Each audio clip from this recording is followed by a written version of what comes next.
Welcome in to the Week 14 episode of the Megapod here at The Lines. I'm Adam Candee, sitting in for Matt Brown, joined as always by Stephen Andress. And guys, we left the back door open and said, hey, you know, if someone happens to wander in, it's fine. Stephen and I could do the podcast without Matt here for a week, but if someone just happens to show... Look at this. Look, hey, I remember that guy. It's Brad Allen. Brad. Hi, guys. How are we doing? We're doing very well. How are you, Brad? Yeah, doing well. I'm just complaining to Stephen that we're starting this podcast as Brazil have kicked off in the World Cup, but otherwise I'm doing You know well. what, Stephen? I warned you that this guy was going to try to talk about the other football, the wrong football for this podcast, but apparently we got to roll with it now. Listen, we are not about to start some Peyton Manning, David Beckham commercial here. We are perfectly fine with both types of football. Listen, I can watch the Brazil-Croatia match and the reflection behind Brad during this episode, so it's a win-win for everybody. Well, like most of us, if you're watching with Brad, you're gazing into his eyes, and then whatever else happens to be on the screen is kind of ancillary to all of us. If you are not joining us on YouTube, well, first of all, you should, because if you're coming to YouTube, then you could see Stephen and Brad and myself, and you could hit the like button, a little thumbs up, help people find us, subscribe, rate, and review, of course, on all the places that you find podcasts. And if you were watching, you would see that Brad is wearing a Detroit Lions sweatshirt, and that takes us right into our first game of the week, the Minnesota Lions visiting the, let's try that one more time. On the brain. The Minnesota Vikings visiting the Detroit Lions. It is the Detroit Lions by 1.5 or 2 with a total of 52. Brad, this has been one of the most discussed games among talkie heads all week long. How in the world could the 10-2 Minnesota Vikings not be favored? Well, I'm going to let you explain. Well, I mean, I feel like every other bettor who in the world who has lost fortunes betting against Minnesota each week, and they did all their aggression in one game, didn't they? When they lost by 40. But yeah, I mean, you look at the season long stats, and you could argue Detroit's better, but then you sort of chop it up. Say since Detroit's bye. The offense is top 5 by success rate. The defense is even sort of trending upwards. If you adjust for schedule, they're like 16th in the NFL in EPA allowed. And then you look at the same time period for the Vikings, and they're sort of gradually getting worse throughout the season. And I don't know if that's because people are getting familiar with the new scheme from Kevin O'Connell and they're kind of working out what they're trying to do. So yeah, I would argue that. As currently constituted, the Lions have obviously they've got the line is healthier than it's been all year. Even 2 weeks ago they were like on their 4th and 5th string guards against the Bills, so that they're a little bit healthier up front, and they're getting all these weapons back with Swift, some Brown, DJ Shark, even Jameson Williams back. He played a few snaps last week, and we expect him to ramp up a little bit more. So yeah, I think you just look at the teams on the field, and you'd say the Lions are just probably the better team in my opinion. And then the final thing I'd say is the splits, the way these two teams match up as well. Where Cousins this season has been bad against man, which is obviously what the Lions play. They're like the 5th highest rated man in the league, and then Goff is absolutely shredding zone, which the Vikings play the entire time. So yeah, I think it's a good matchup for the Lions. Stephen, anyone who is a regular listener, watcher of this podcast knows that we had quite the spirited discussion about the Minnesota Vikings last week. Matt, of course, is a Vikings bettor regularly. You were oppo of him. I decided to sit it out and just play the over. And guess what? Everybody hit their bet last week. Matt laid it with the Vikings against the Jets. You had a teaser with the Jets. And, of course, I had that over. So here we are with a situation where everyone's talking about Minnesota in much that same way again. And I'll echo some of the things that Brad said about Detroit, because I think you can take it to week 8 when they finally were able to put Amon-Ra St. Brown and DeAndre Swift back on the field together again, which they had not been able to do since early in the season, with both of them healthy. coming back from injuries. All the metrics have looked absolutely outstanding since then for Detroit. And as Brad mentioned, the defense hasn't been good. It's just been good enough. And the only game in the last 5 that the Lions have lost was the Thanksgiving Day game. They lost on a late field goal to the Buffalo Bills. So should I assume, Steven, that I know where you'll be on this game, or are you going to surprise me? No, I'll be on the Lions here. It's a shame Matt's off this week. He'll be back next week. I'm sure we'll have plenty more spirited Minnesota Vikings debates for the rest of the season here. And I think, to drive your point home about Amon-Ra St. Brown, you've been banging this drum for a couple of weeks now, Adam, that it's just as simple as them getting healthy, and that's how they look better. And just to put some numbers behind that, since week 8, when St. Brown came back and played full snaps, the Lions are number 1 in drop back EPA. Goff has the number 3 expected completion percentage, which really isn't a quarterback stat. It's a scheme and route running stat, right? It's how open are these receivers to give you a high expected completion percentage. So Goff is number 3 in that category. So he's playing on easy mode, as our other writer Mo Nawara likes to say. By comparison, since week 8, Kirk Cousins has the number 33 expected completion percentage. So the scheme and his receivers outside Justin Jefferson aren't making it easy on him. And in terms of EPA and success rate, Cousins in that same span is 23rd and 21st by comparison to the Lions, who are 6th and 4th. So offensively, there's really no contest here. Now, I will concede that neither of these defenses have been very good, thus the total that we're seeing. But clearly the Lions have been the better offense here, and the Vikings have been, again, feasting on some fortunate fourth quarters and some coin flips that have gone their way. So, typically, Adam, when we see a situation where a line has gone from, in this case, Vikings -3 on the look ahead all the way over across the 0, maybe, I don't think we'll touch Minnesota +3, but that's typically a spot where we're looking to come back in on the other side. But that's only if you think that the line was correct to begin with. And I think Brad and I probably agree that this line was wrong to begin with. And we've gone through mostly meaningless numbers at this point.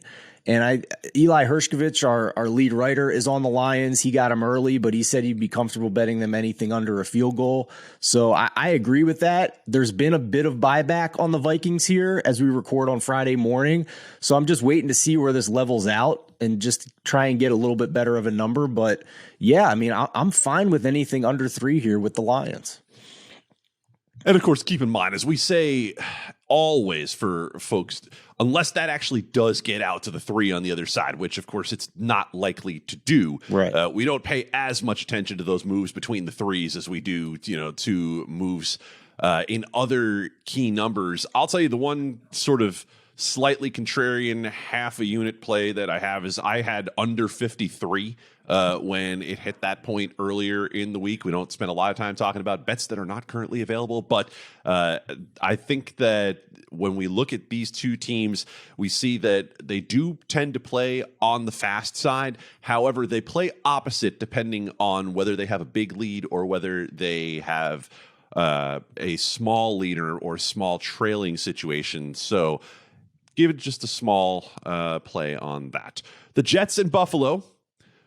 The Buffalo Bills are a 10-point favorite in most spots. 43.5 is total. Steven, the New York Jets defeated the Buffalo Bills earlier this season. It was the one time in the NFL that we've looked at Zach Wilson and said, hey, that guy looks like an NFL quarterback. It was also one of the games where we looked at Josh Allen and said, buddy, are you all right? What exactly is going on? It was before we knew everything about the injury situation here with Josh Allen. And the 10-point spread that has been moving in favor of the Buffalo Bills doesn't seem to respect the old Mike White. Well, he did throw 4 picks against Buffalo when he played the Bills last year. What's 4 picks between friends? I think so. I did bet the Jets on the look ahead here plus 9.5 because I do believe that overall they are a better team than they are obviously under Zach Wilson. And I thought that was a lot of points, and Josh Allen has been throwing a lot of turnover worthy plays, more so than we've seen the past couple of years. He looks more like early career Josh Allen. So, but I will concede I am not comfortable anymore with this look ahead line. So I didn't directly buy back on the Bills here, but what I did was I played when the Bills were 9.5. I played it down to 2.5 and a 6.5 point teaser. Paired it with the Chiefs, so I just needed Chiefs and a Bills win here by a field goal to hit that one, and maybe it covers this 9.5 for the Jets. I would not bet the Jets at this point. I think this is a really good spot for the Bills. They had the weirdest scheduling situation the past few weeks here with the blizzard and having to go to Detroit, and then a short week, and then another game on a Thursday, and then another game on a Thursday.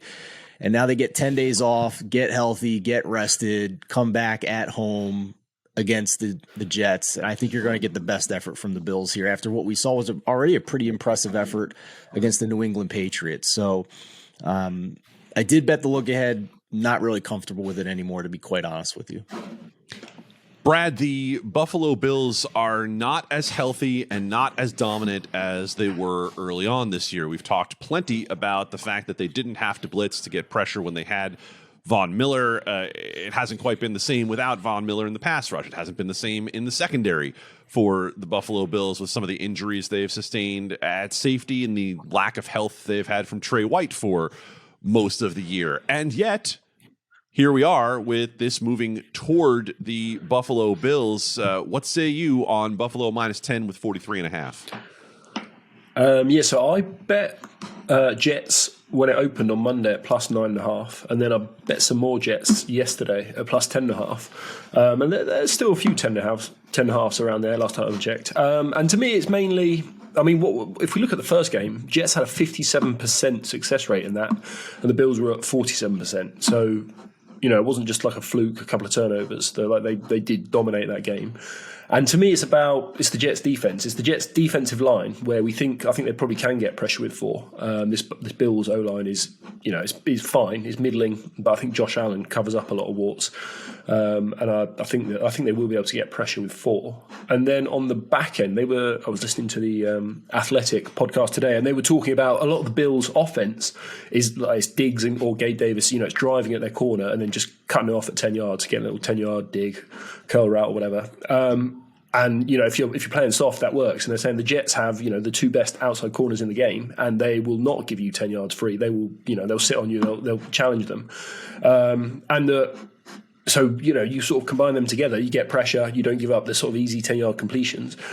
And I just think the Jets defense will have a good amount of success. As much success as anyone will have against this Bills offense. And Mike White versus the Bills, obviously.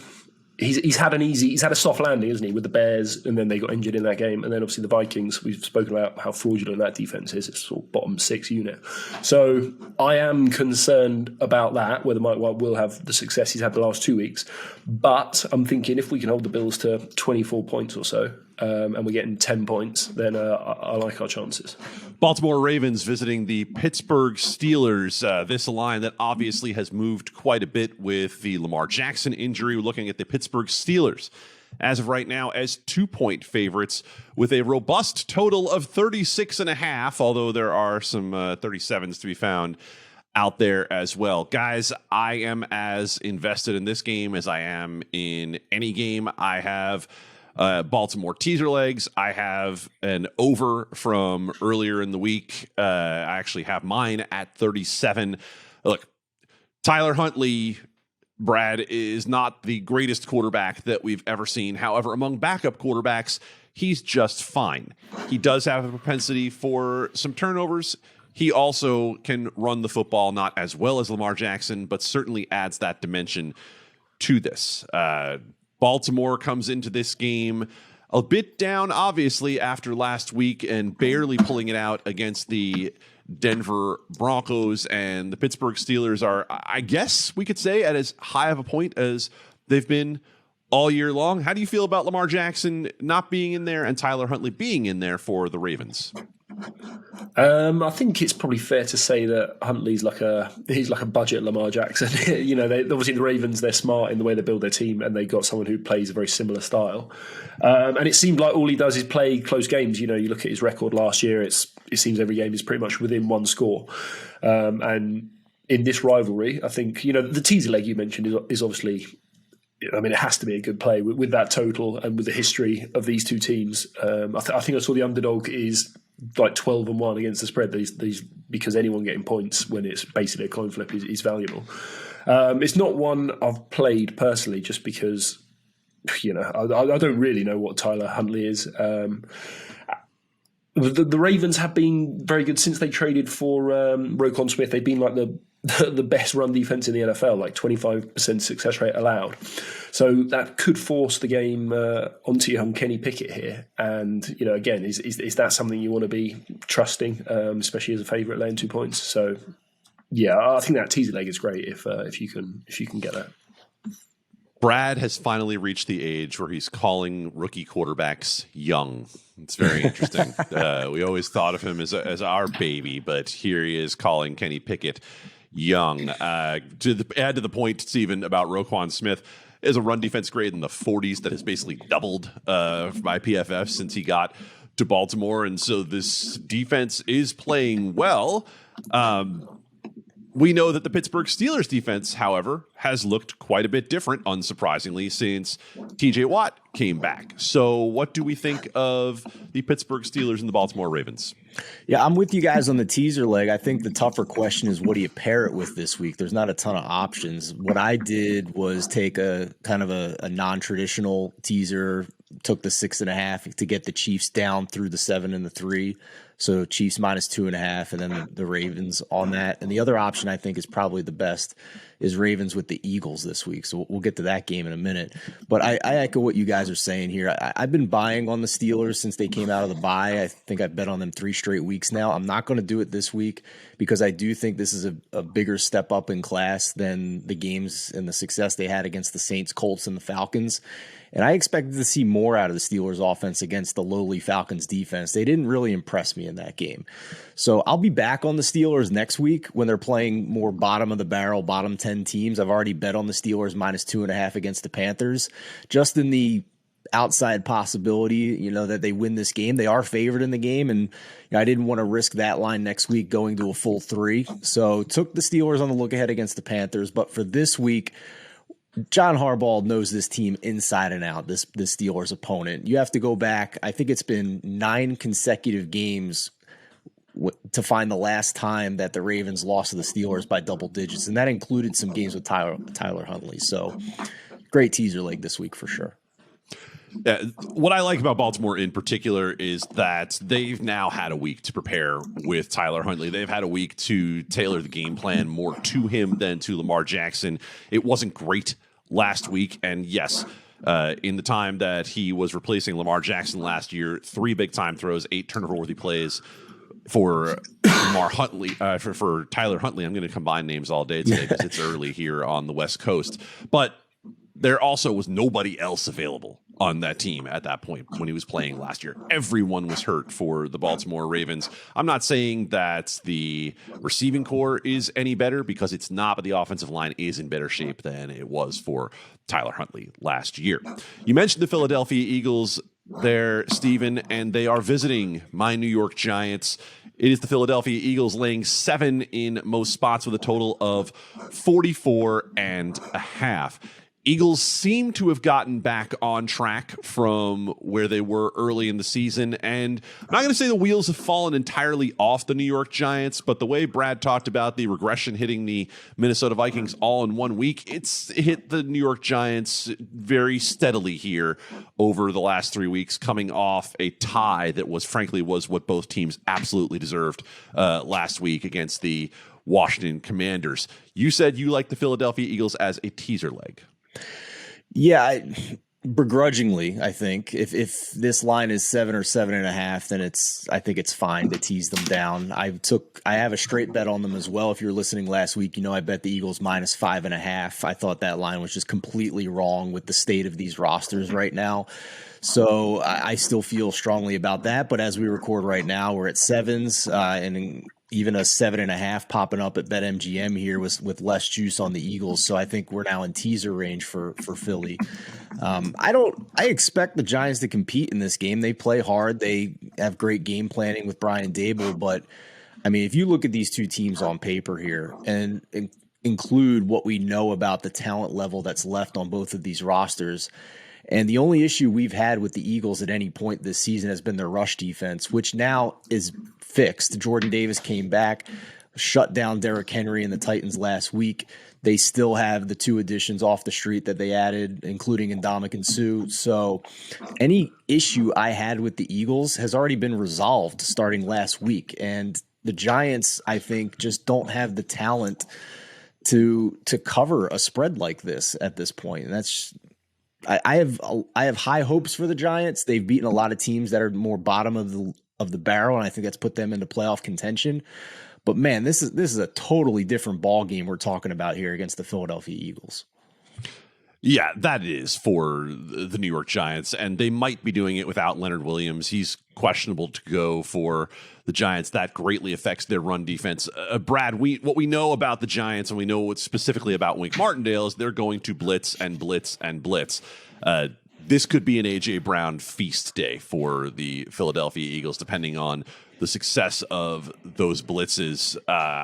I don't have a lot of faith in the Giants to win outright. How do you feel about the Eagles laying 7? Yeah, well, to your point, I'm less confident about what happens when the Eagles have the ball because, as you say, Wink's going to send his blitzes and he's going to be down his top 2 corners against 2 very, very, very good receivers. But Hurts has been generally a little bit worse against the blitz this year. And, if they can force him to break the pocket, maybe they can have some success containing him. What I am confident about is that the Giants cannot move the ball against this defense. So, the Giants' offensive line, been banged up the last couple of weeks. They're 31st in adjusted sack rate, 31st in pressure percentage allowed, and the Eagles are second in both those metrics. So, second from top versus second from bottom.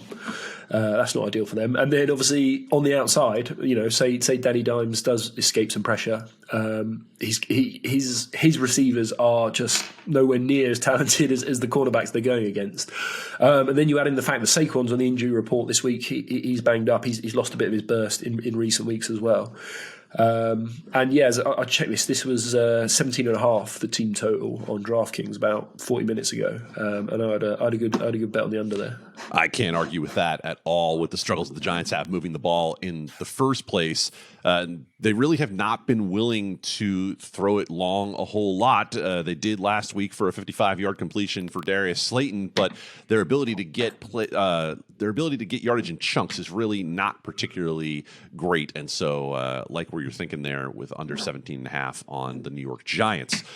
Oh, man, we've heard a lot of talk this week, guys, about the Cleveland Browns and the Cincinnati Bengals. Obviously, things look a lot different for both of these teams than they did even a couple of weeks ago. The Cincinnati Bengals in most spots, 5.5-point favorites with a total of 46.5. Brad, the Cincinnati Bengals have that look once again, right? The offense looks like it did. It's not a huge surprise when you have Jamar Chase back healthy and giving them a third significant receiving option. I think what's notable is that defense last week played a lot better than we had seen. DJ Reader back in against the run, and they held up fairly well without Chidobe Awuzie. I have no idea what to make of the Browns coming off last week. Watson did not look good against the Houston Texans, but the Houston Texans are so bad that the Cleveland Browns scored 21 points without their offense. Do you expect better out of Cleveland this week? Well, that's the tricky thing, isn't it? Watson was bad. He was rusty last week. I think he had the third worst on-target throw percentage in the NFL last week. And he came out and admitted, I was rusty. And he said, some of the sort of coverages that the Texans were throwing at him confused him, some of the adjustments before the snap. And the Houston Texans play about the most bland defensive scheme you've got. They just play Tampa 2 most of the time. So, now he's getting a Bengals defense, which is very well coached, very well organized. They played together for a long time, and they will disguise a lot of stuff. So I'm more inclined to think we get another bad Watson performance. But it's just quite like how quick do you shake off 2 years of rust? I don't know, really.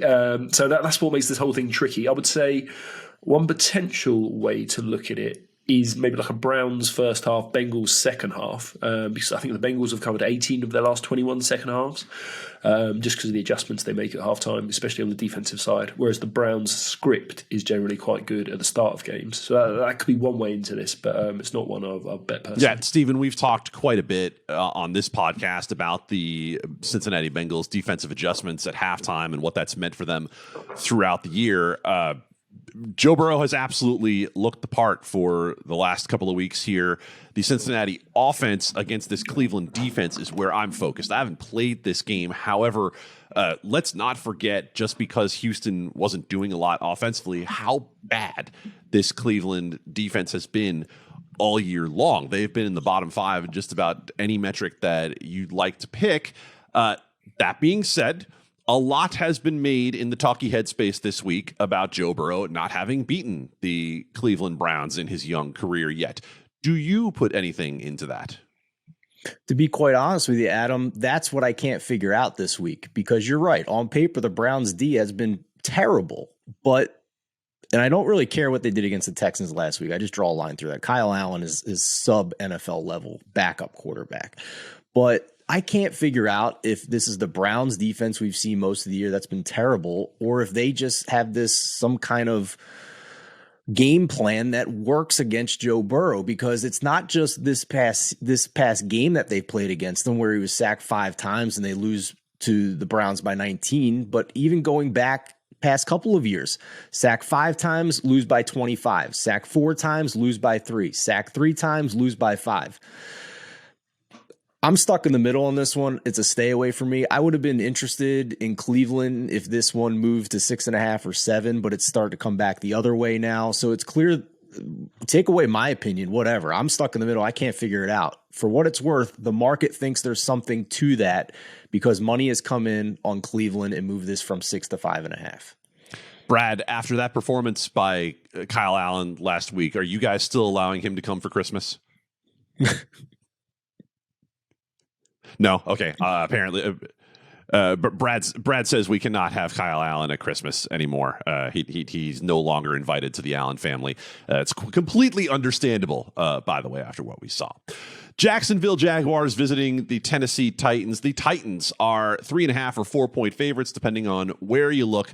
41 is the total. Steven, I'm not going to say the Titans were exposed in any way last week, but they certainly looked more like what some people have thought the Tennessee Titans are against the Philadelphia Eagles. Now, I told you guys that even though I'm not high on Tennessee, I had been betting on Tennessee fairly regularly. I did not do that, thankfully, against the Philadelphia Eagles.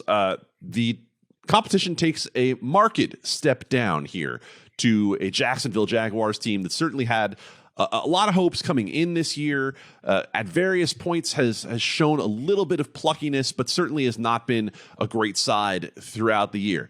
Does Tennessee get back on track this week? I think you have to watch the injury report really closely for this one. This is a game I did bet +4 on the Jags on the look ahead. It didn't get back to +4 until Trevor Lawrence popped up on the injury report.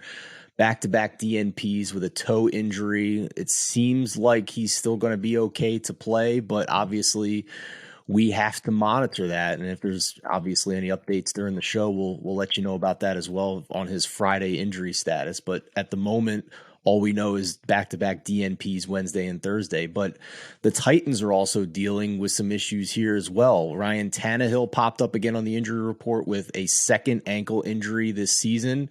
Treylon Burks, their top receiver, and really their only threat in the passing game, to be quite honest at this point. Doesn't look like he's going to clear concussion protocol after he was back-to-back DNPs. So if Trevor Lawrence is playing, I know I already made the bet last week, but for those that haven't bet on this game yet, if Trevor Lawrence is playing, I'd still be interested in the Jags at +4 at this point. The Jags, I think, are well suited to hold up against the Tennessee defense, the pressure for the Titans, because their offensive line is 5th in pressure allowed for Jacksonville. Tennessee is 20th in yards per pass attempt allowed for their defense. So I think Lawrence can have success. And I think the Titans defense overall is a big regression candidate. They are number 1 in the league in third down defense, which we know is not a sticky stat. I think what matters more is that they're 25th in early down EPA defense. So I think it's a good matchup for the Jags if Trevor Lawrence is going to play, and it looks like he's going to be close to his normal self this week. But at this juncture, as we record on Friday morning, we don't have total clarity on that. No, we certainly do not. And Brad, I think we think of this Tennessee team as an elite rushing team. They've been good. They've been great thus far this year. What we don't think of is the fact that they've been really good against the run for a lot of the year on the defensive side of the ball. But are they getting Trevor Lawrence? Are they getting CJ Beathard minus Kyle Shanahan? We have a lot of questions about what goes on in this game. Yeah, obviously it's tough to be that confident. My current assumption is that Lawrence plays. Obviously, he went back in that game. I think he said Wednesday that he expects to play. So hopefully, I'm thinking they're just resting him. And then, just the Tennessee injury report is probably worse. I know Stephen touched on a few of them, but Jeffrey Simmons, sort of star defensive tackle, DNP. Derrick Henry, not injury related, didn't practice. David Long, star linebacker, didn't play. Both the top corners didn't play. Traylon Burks, as Stephen said. Danico Autry, another star defensive lineman. Like, they're missing pretty much all of the talent on the defensive side here. So, yeah, I think Jacksonville's definitely the side, and I think it's probably worth just taking the +4 now, because I do expect Lawrence to play, and this is probably just going to be an ugly, sloppy 3-point game either way. Yeah, this is not going to be a fun game to watch. I think that's the one thing we can say for sure. Maybe the last 5 minutes are interesting because it's close, but the first 55, no thank you.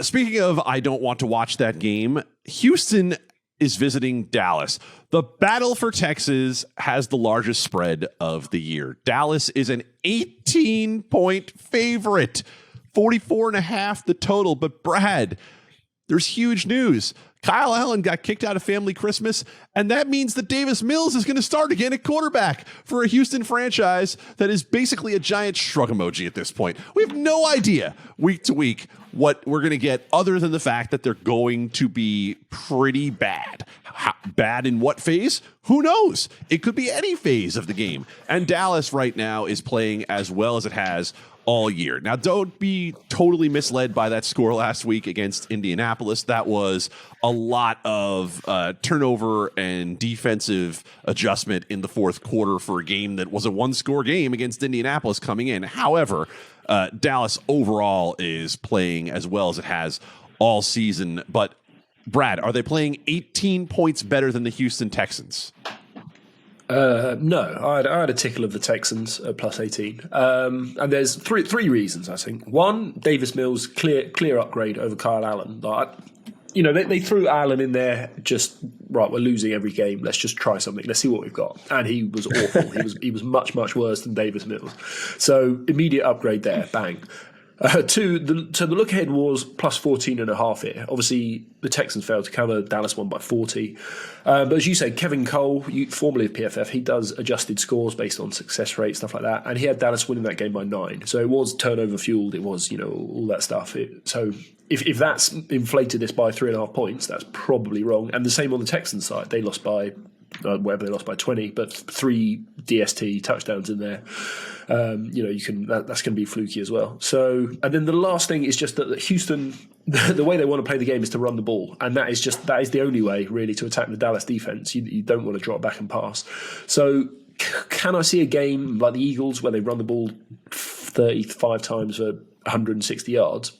Possibly, and every single 30-second run that takes 30 seconds off the board, that is great for us with 18 points in our back pocket. I just think it's been a little bit inflated by recent results, and it's worth getting them on side. I am not as confident in the Houston Texans' ability to run the football at least as well as they did early in the season. My EPA sort right now is from week 8 to week 13. And I have garbage time filtered out, and they had to adjust the way the grid is done to fit in the Texans in the bottom left corner of rush EPA per play and drop back EPA per play. It has been that bad, guys, over the time period that I mentioned. However, Steven, I was sitting there last week with a small piece of Colts plus 11.5, and for 3 quarters, I felt really good about it. And then in the fourth quarter, roughly 6 minutes to go, I moved on to the rest of my Sunday evening. Do you also, sir, have a tickle of the Texans? No, of course. What? You've been Mr. Texans all year long. Yeah, but that's before I figured out how bad they were. Oh, yeah. Okay, that does change it. Yeah. I mean, listen, good lines make for good action, right, on both sides, and I think we found one here because this is the NFL, and that is a ton of points, but the market came in when Davis Mills was announced as the starter. They reopened it under 17, and then it didn't take long for everybody to be like, we don't care, it's Davis Mills. They were still 30th in success rate, 31st in EPA when he was the starter week 1 through 11. So, Brad, I respect the hell out of your opinion on basically any game you ever talk about. But at this point, I wouldn't bet on the Texans with your money, my friend. I'm good. I'm out. I will sit this one out. I'm not saying it's the wrong side. I'm just saying I don't have any interest in putting money on this XFL team that's being trotted out there every week. You said that's the point, Brad? Yeah, is that the point?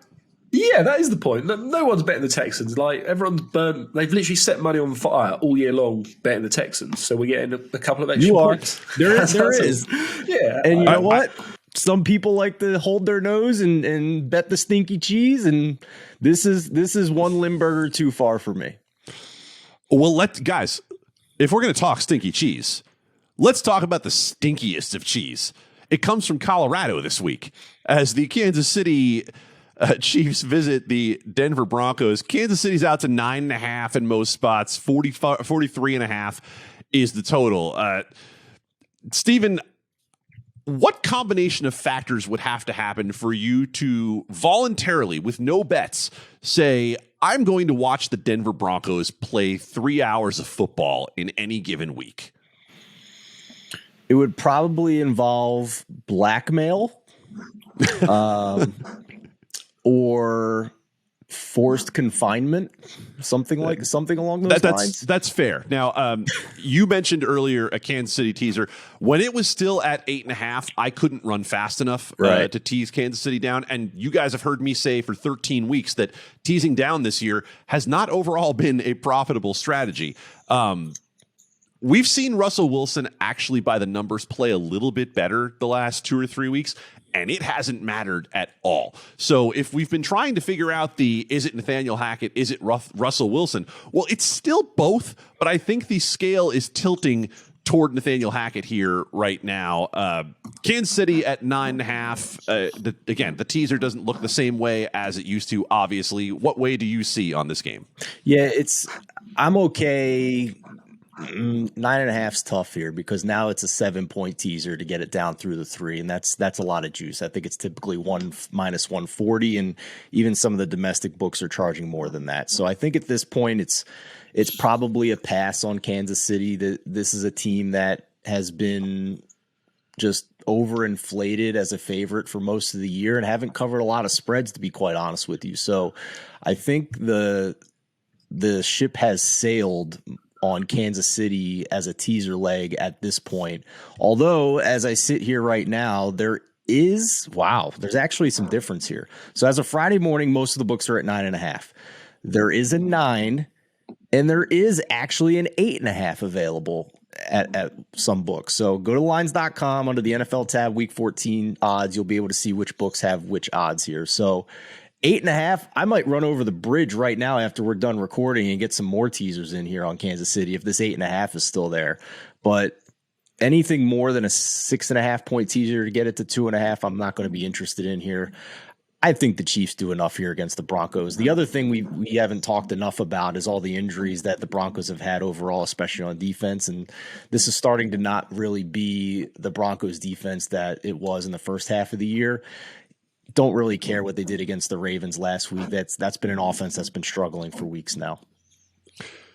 Last week, Brad, Kansas City against Cincinnati, it ends up being a 3-point game, but I think it's important to keep in mind with that game, it was a Travis Kelce fumble that really set up the winner for Cincinnati. I had pieces of Kansas City live at plus 6.5 and felt comfortable, for the entire game. It's not really a situation where I ever was particularly worried about them. And we saw Cincinnati get very conservative at times during that game.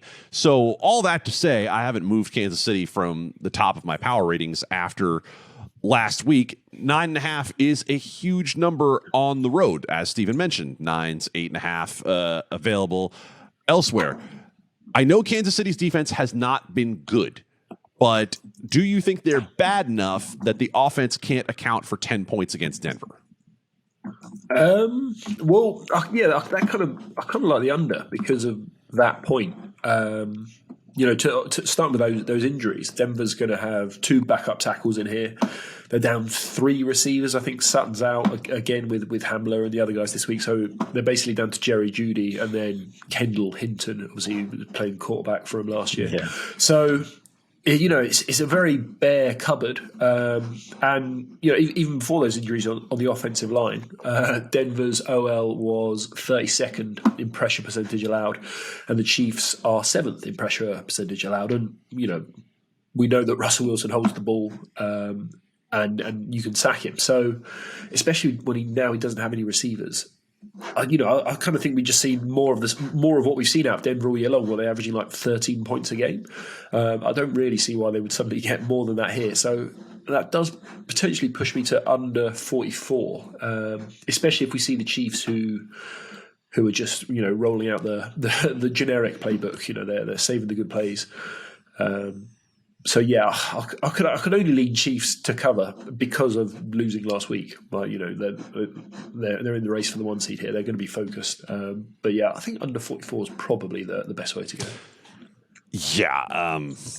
When we look at the Denver Broncos situation, there's absolutely nothing that I feel good about really at this point. The defense was playing well, but what Brad said makes a lot of sense because only one Denver game has gone over thus far this year. I'm not a trends player by any stretch, but that is not a trend. That is a reality of this offense inability to do anything.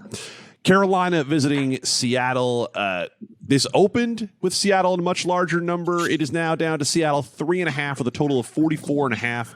Brad, the Carolina Panthers apparently, according to last night, cut their best quarterback.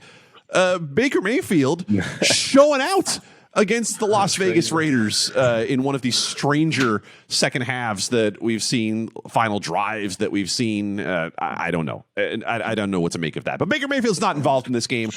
What is involved in this game is a Carolina side that has been plucky running the football and a Seattle team that I am just about fully ready to throw my hands up on and say, I don't know, man. Like just about when I was ready to buy in on Seattle, when they were playing some weaker teams through the middle of the season, they went back to the defense that we had seen early in the year versus the defense that we had seen in the middle of the year. Seattle is a 3.5 point favorite. What do you believe about the Seattle Seahawks at this point of the year? What do I believe about the Seattle Seahawks? Well, I'm looking at DraftKings actually, and they're at 4.5, flat 4.5, both sides minus 110, and I'm looking at 365, and that's minus 3.5, minus 110. So one of those sides has to be value. I would have thought. I've not sat down and plugged in some sort of ARB calculator, but as it stands, one of those is probably value. What do I think of the Seattle Seahawks? So I still believe in Geno, but it seems like they're going to be without maybe 2 of their starting running backs this week. And the defense just appears to have gone back to its early season, be utter garbage. The Rams went up and down the field last week with a backup quarterback, literally no wideouts, and an awful offensive line. So I do think the Panthers can probably run the ball. The Panthers are sneaky. Their offensive line is 15th in the NFL according to Brandon Thorne's rankings, and obviously the Seattle Seahawks 24th in rush defense DVOA. So I suspect the Panthers will be able to run the ball. Obviously, I have no idea what to make of Sam Darnold. the last game he played, he looked good. He made some nice throws, but we also have a 2-year history of him being terrible. So yeah, I don't know. I don't know what to make of the Seahawks. As you say, they're confusing. And the Panthers are a team I generally like. You look at a lot of the luck rankings, like people have got all their kicks against them. They've had dropped interceptions and stuff like that go against them. So I think they're generally a team you want to be on, especially with an improving offensive line. So if it's plus 4.5 as it is at DraftKings right now, I'll probably go the Panthers side of that. Stephen, what say you? I like the angle that the Panthers should be able to run the ball a little bit here. I'm waiting to see what the numbers are for props on Dante Foreman. The only thing I'm seeing right now is touchdown props at plus 100. So I'm waiting to see what yardage props are. If that's in the 60s, then I'm going to be interested in the over there. We'll see where it's lined at. So, but I think that this line has probably gone too far. I did take a bite of Seattle minus 3.5 on Thursday. There, like Brad said, there are a couple still available as we record, but they're starting to evaporate here. Look ahead on this game was -7. My opinion of Seattle, they are an above average team that struggles when they play teams that have more talent on their roster above them. We saw that with the Raiders offense. Now, obviously, we know the Raiders defense is not good, but I think we'd agree for the most part, the Raiders offense is above average unit. We saw that against the Tampa Bay Buccaneers, where they had struggle moving the ball against a talented roster, and they lose that game. Weird setup in Germany, but still. Against teams like the Panthers, I'm still comfortable playing Seattle here, especially if we're getting it closer to the 3 than we are the 7. So if you're listening to this and you still have access to a book that's 3.5, I'm fine with that. This is still the number 32 Panthers offense in terms of success rate versus the number 9 success rate defense. So we've seen Seattle defense play well against bad offenses, and this is still Sam Darnold on the road in a hostile environment in Seattle where they're playing for playoff position. Those fans are going to be into it for sure. And this is still the number 5 Seattle offense in terms of success rate, number 6 in EPA against the middle of the road Carolina defense. I don't think they're bad by any stretch. I think they're probably average. So I thought the line movement here from the look ahead went too far, and I bet Seattle minus 3.5. Yeah, they have to post them all. We don't have to bet them all. I will pass on this game entirely. There's just too much I don't know about Seattle right now, and there are better options out there. And guys, for me, one of them, the way this line is moving, might end up being the San Francisco 49ers. The Tampa Bay Buccaneers are in San Francisco. Obviously, we know it's Brock Purdy, Steven, and not James Garoppolo. 3.5 in a lot of spots. There are some juice 3s now starting to pop. The move has been all toward Tampa. I don't get it, honestly. Unless this is entirely about Tampa's defense, because Tampa's offense is abysmal. I don't care what they did against the Saints. I don't care what they did against the Rams. This offense is horrible. That being said, we don't know what we'll get out of San Francisco after last week, but we know there is a hell of a lot more talent on the San Francisco offense than there is on the Tampa side. If those 3s are there on San Francisco, I will probably end up on San Francisco. Low total game here. What do you think about your 49ers against Tampa? Yeah, they are my 49ers, but I think we're going heads up on this one this week, man. I bet Bucks plus 3.5 here, and I was very curious to dig into some numbers on the narrative that we've heard this week about insert quarterback here into Kyle Shanahan offense and everything will be fine. I don't subscribe to that. If you look at expected completion percentage, it does bear out. Since 2017, when Kyle got there, Jimmy G, CJ Beathard, and Nick Mullins, all 3 quarterbacks that he's had play for him, have all had seasons with a top 10 expected completion percentage, including a year where CJ Beathard was number 1 in expected completion percentage. But here's the thing, that stat shows 0 about actual quarterback performance, and it measures how often a quarterback should complete a pass based on depth of target and receiver separation. So the real question is not that.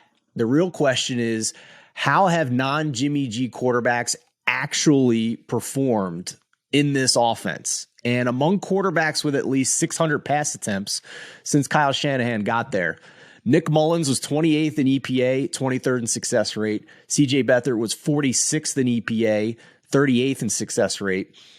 Meanwhile, Jimmy Garoppolo was 3rd and 5th in those statistics.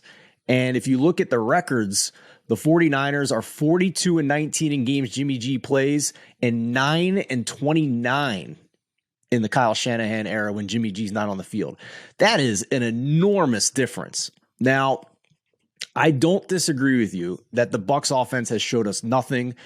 And Byron Leftwich comes out and has a bravado quote again saying, who cares about the stats and what we're doing? We're winning games. You were down 16-3 with 5 minutes left in the game, and you're still spouting this nonsense. Like, you need to change something.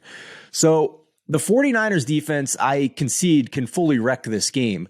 But what I do have confidence in is Tom Brady's ability to get rid of the ball. They rank number 1 in the league in adjusted sack rate and pressure allowed because Tom knows the offensive line is not as good as it's been in past years, and he gets rid of the ball very quickly. So asking Brock Purdy, based on what we know with these splits in the Kyle Shanahan offense, is it possible Brock Purdy is a solid quarterback?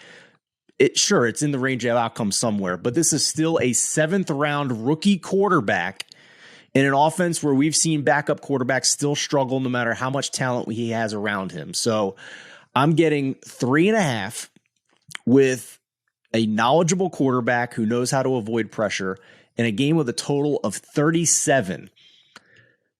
That on its face just has to be value, I would think.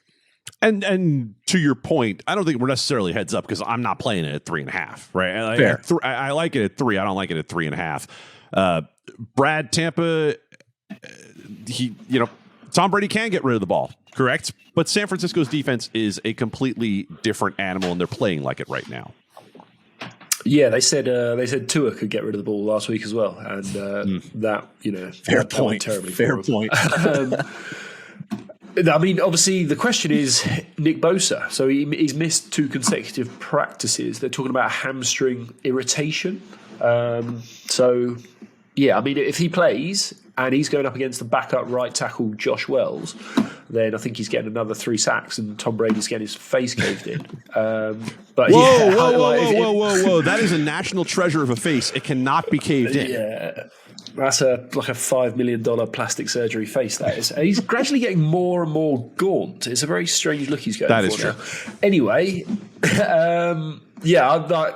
Bosa could wreck this game if he plays this, innit? I think Tampa's a crap football team. I think they're really bad. And they keep getting away with it because Brady's got that magic. But the difference in talent, if this is -3 and Bosa plays, then I think San Francisco has to be the side. Guys, we will, of course, have full breakdowns of Sunday Night Football and Monday Night Football on videos. Check out thelines.com or Lines on Twitter. But I'll open it up first to you, Brad, for any thoughts you have on Miami and the Chargers or New England and Arizona, as we have right now on Friday, Miami laying 3.52, New England 1.5, 44. Very briefly, I think the Dolphins score what they want against the Chargers. Even last week, even though they had backup tackles in there, they couldn't block Miami. Not Miami. They couldn't block the 49ers, couldn't block Bosa. They still had people running open downfield. And obviously, Tua hit them early, but I think he started to miss throws, didn't he? He started to get rattled and just started missing wide open guys. Now, obviously, they've got Khalil Mack, the Chargers, but the rest of the defense is on a different planet to the 49ers. So I think we see the Miami Dolphins that we saw against the Texans, the Browns, where they score whatever they want, 30 plus. So I don't know, Miami team total perhaps. Stephen, what do you think about Sunday and Monday? I agree with him, but I also think that the Chargers can score on the Dolphins defense here. This was a look ahead line that was 1.5, and now it's past the key number of 3. And I'm pretty solid with the Chargers plus 3.5 here. LA is getting healthier. Mike Williams back to full participation to hopefully rejoin Keenan Allen in that receiving core. Their center Corey Linsley back to full participant. Derwin James is an issue on defense, back-to-back DNPs. So, and Miami is still trotting out a mash unit on the offensive line. Austin Jackson, their tackle, went to IR. Teron Armstead still limited with a toe and a pec injury. Tua's got an ankle that he's dealing with. Jalen Waddle did get back to full practice, but I wonder if he's at 100%. And Tyreek Hill's dealing with an illness. So I agree that they should score here, but I think 3.5 for the Chargers is too much. And so I would play that or the over. I'll have an Arizona teaser leg. This is the healthiest the Arizona offense has been all year long. I'm not necessarily buying hard into the Bill Belichick against running quarterbacks narrative. However, a healthy-ish Kyler Murray with a healthy-ish offense should be enough to cover 7.5 at home against New England. Brad, it's always a joy when we get to see your smiling face. Go back to watching soccer, and we'll see you By Sunday. the way, the entire time we've been doing this podcast, Brad missed exactly 0 goals in the first half. I'm so stunned by that we went an entire half of soccer with no scoring. For Steven, for Brad, Matt will join us once again next week. I'm Adam. Good luck out there this week.